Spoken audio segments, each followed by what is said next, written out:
Wala nang amang tatawagin pa ang apat na mga anak matapos ang kanilang amay walang awang binaril hanggang sa mamatay malapit sa kanyang kinakasama at isang anak.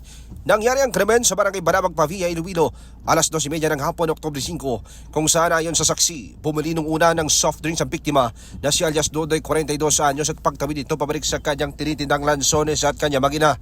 Ito'y pinagpaparil ng riding in tandem. Ayon sa pulisya, sa kopya ng CCTV, nakita dito na nakasakay sa kulay blue na scooter na motorsiklo ang dalawang suspect. Ang gunman ay nakapantalon at jacket na itim at ang isa ay nakashort.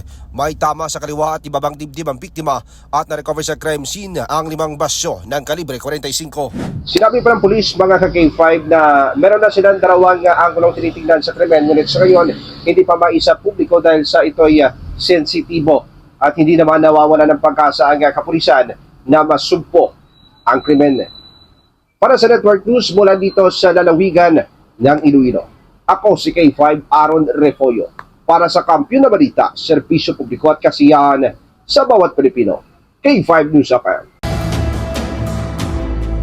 Ang ining balita ang ginadulong sa inyo sang DTX Coffee Mix. Himo sa natural nga sangka pareho sang amarkuso, chia seeds, the sugared cane extract powder. DTX Coffee Mix. Nakakapi ka na, naka-detox ka pa. DTX Coffee Mix. Mabakal sa mga butika.